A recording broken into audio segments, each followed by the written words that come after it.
Hey everybody, Jay here from Modern Mississauga, and today we're with the 2018 Mini Clubman Cooper S. Decided to start in the rear because it's got the cool barn doors, and there are two ways to open them. Actually, there's three ways to open them. You can go with the traditional handle, open right first, open left. You get 1,250 liters of cargo space. Let's close that up. You can also use the remote, little key fob right here. So at the bottom, there's a good view of that. Come on, come into focus. There we go. So you push the button once, right door opens. Push the button again, and left door opens. All right, so the final way to open these up, if your hands are full of groceries or whatnot, key fob with you, put it in your pocket, and you just wave your foot underneath, and the right door opens, and you wave your foot underneath one more time, and left door opens. So three ways to open up the door. Very cool. Again, lots of space, 1,250 liters. The seats are down now. Put them up, you get 360 liters, so not too bad. You get your privacy shade right here. Pulls up in case you have things you don't want people to see, like if you're going to a surprise party or whatever it is you're doing. Let's take one last look at the rear. Double wiper is very cool because you have to with double doors. Twin tailpipes, mini badging, sorry. So overall, good look. Side profile. This is a carryover from last year, and it's actually still the second generation. So it looks good. It's still Mini-esque. You will see that in the front side. But good shape of the car overall. Nice low to the ground. Still fun to drive. This is the all-4 version, so all-wheel drive. And go to the front of the car, and again, as I said, typical Mini. Oh, here comes the plane. Let's take a look at that. Just cuz, and it's loud. Alright, so now that the plane has slowly passed over me, let's get back to the outside. So yeah, so there's the front end, looks cool. It's got the LED lights, LED fog lights, all sorts of LEDs throughout the car. Go around to the side profile of the passenger side, exactly the same as the driver's side. So there's the all-4 badging right there. Car's a little dirty, Canadian winters are to blame. Excuse me, side markers with the S for the Cooper S model. 17-inch wheels. I don't like the design of the rims. A little too much happening for me personally. I like my rim designs a little more on the simplistic side.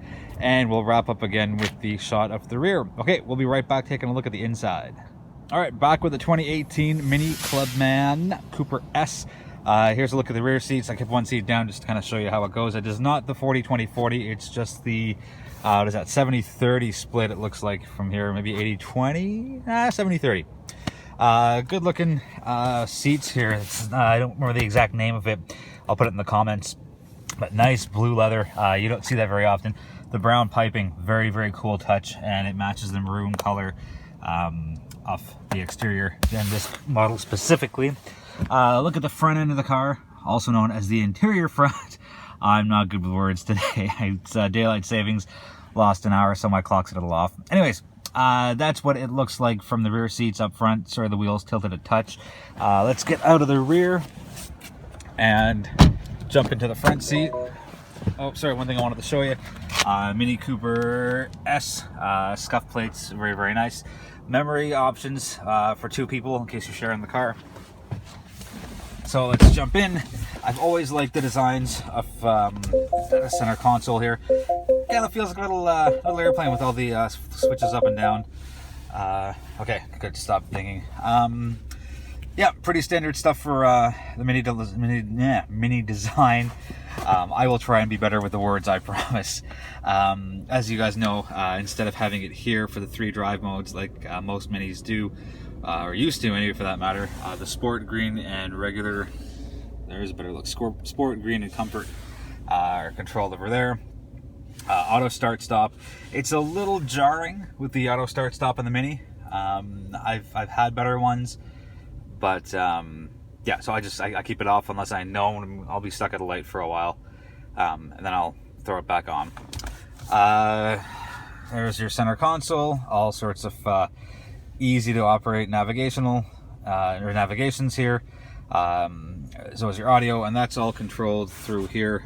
Mini's version of the iDrive from parent company BMW. Parking brake is a electronic one with a button. Save space, I get it. I'll still take a regular lever any day of the week. I like the cool trim here because it matches the exterior of the car, and it goes all the way from up there, sweeps around here, skips for the wheel, and then you start again with this little patch here, and it goes around. So just a nice touch. If I was doing this video at night, you'd see that this part all across here and down into the corner there lights up to the lighting color of your choice, which is picked there. So you can see I have blue right now, and you kind of just run through your colors: purple, red, dark red, what is that, orangey-ish, yellow, and so on. So it's cool that it shows up on the doors, on the inside of the door. Very cool, very very mini, very customizable, as is the rest of the car. Heads-up display, I don't like it, I don't use it. Easy to find ways to put it on and off. The screen will just pop out of there and give you your information as so required. Little British flag on the steering wheel, again, very typical Mini. I wish the audio controls were on the left side where they should be. Can't always get what you want, right? And aside from that, everything's nice and easy to understand as far as pulling information for what you need as you do your driving. Heated seats are there and there. And yeah, aside from that, everything's nice and easy to understand. Again, as far as getting information, that's the most important part. You can't just, you shouldn't be fishing for all sorts of stuff and doing guesswork when you're trying to change your climate or your audio or whatnot, or your settings in the car. Range Rover Velar, nice car, just too touchscreen, not enough hard buttons for me. Anyways, yeah, that's the inside. Again, the blue leather here is very, very cool. Really stands out. You have your thigh adjusters, and that's manual, where these power seats are automatic. Same with the lumbar support. Okay, that wraps it up for the interior. We'll be back with a very quick driving portion to see what the Mini is like on the road. Oh, one other quick thing. Dual panel sunroof, sorry. This one is, of course, the one that opens, and that is more stationary, but it does open to give you a little more light. Okay, that's it. We'll be right back with the driving portion. All right, we're back with the 2018 Mini Cooper Clubman S. This one has the 4-cylinder twin-turbo 2.0-liter engine, throwing out 189 horsepower, 207 pound-feet of torque. There is the model below it, smaller engines, the 1.5-liter 3-cylinder, and that gives you 134 horse, 162 pound-feet of torque. 8-speed automatic transmissions throughout all trims. There is an option for a 6-speed manual. Not many people are going to go for that, just because automatics seem to be the popular choice nowadays. What else can I tell you before we actually start driving? Second generation, we went over that. Interior is nicely and very well laid out. It feels upscale. You know, I know Mini is a luxury brand because it's produced out of the same folks that make BMW, but there's just more of an upscale feel than what I remember. You know, maybe it's the blue leather seats. I know there's a name for it. Again, I don't recall it off the top of my head, but it will be in the brief written description. Yeah, so with that, let's just take a quick spin around and see what exactly this thing is like on the road. What I like is, you know, regardless of what iteration of Minis there are, there's still the fun to drive factor, and, you know, it's a go-kart factor, and there's a lot of cool things that the Mini brand has going for it. In the beginning, it was nostalgia, and now it's being sought after as a regular everyday car. It's no longer people just wanting to capitalize on that. They're good, solid cars. They're for people who want something small to boot around the city, and the Clubman is here as something for people who want to have a little more space to work with, whether you have kids, whether you're playing sports or a musician or whatever the reason is for you wanting more space, the Clubman gives it to you, and with 1,250 liters, the seats down, it's still a great option. Cornering handling is very respectable. Again, with the Mini brand, it's known for that. You know, you go with a traditional 3-door Mini over this, and you're really gonna get a pretty big fun factor on the road. It's a smaller car, and it's a little more agile.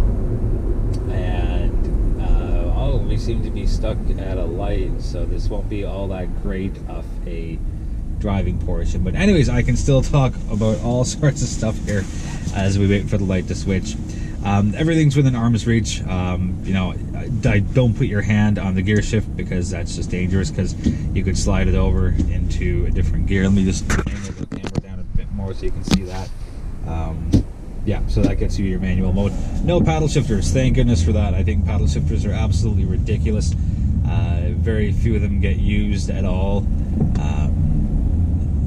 Put the car in gear and off you go. If you really want to change gears yourself, get a manual car. Buy 2 cents. Overall driving feel is really good. I'm happy with the Clubman. And yes, I know it's a carryover from 2017 to 2016 model, which is the last time a new generation came out. So expect to see this for another couple of years. Small cosmetic changes inside and out, but you're not going to get a full redesign till I think maybe 2020, maybe 2021. But it's still a good car overall. You know, I don't have much to complain about here. This really isn't a complaint, more of a preference. If you are looking at getting a Clubman, I'm gonna suggest you go with the S model, just for that extra horsepower and extra torque. You never know when you're gonna need it. You know, I'm not saying go out and get the Jonkiver Works trim, which is loaded with horsepower, but I don't think I think that's 134. I don't think that's enough if you've got the car loaded with people and bags or whatever kind of cargo you have.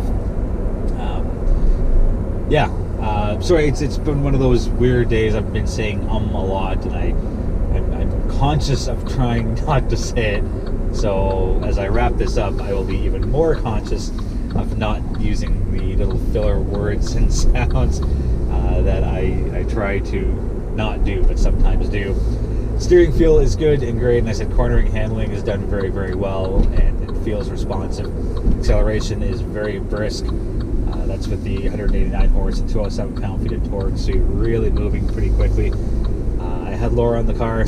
We did some errands a couple of days ago, and she found the car pretty comfortable. Now, she's had a Mini before, very different from what the Mini is today. I think she had a 2009, 2008, and that was just a 3-door. But overall, I like the way the car feels and drives. If you're looking for something to give you a little bit of power, give you a lot of functionality, and still have decent good looks, you know, the Clubman should be on your short list as far as what you're looking for. I believe the car starts around 30,000. Sorry guys, I believe the car starts around 30,000. I think a little over 30. Again, it'll be in the written portion. And this car is jammed full of options. I think there's 15K worth. So this car spec'd as is 45K, and it's got, again, the cool heads-up display and the blue leather and the connected, Mini connected, and all sorts of stuff. So yeah, with that, I will wrap this up. And thank you for watching. Any questions, comments, put them in the comment section, so aptly named in the whatever social media outlet you're using to watch this. Thank you so much for watching. We'll be back, I think 7 days from now, with a new video on something. Car's in park, that's why I'm touching my phone to stop the GoPro, which is, I guess we can't see it. Anyways, it's up there on the sunroof, and along with a lot of gray in my beard. Alright, that's enough filler for this end of the video. Thank you so much for watching, everybody, and we'll be back in a few days with something new.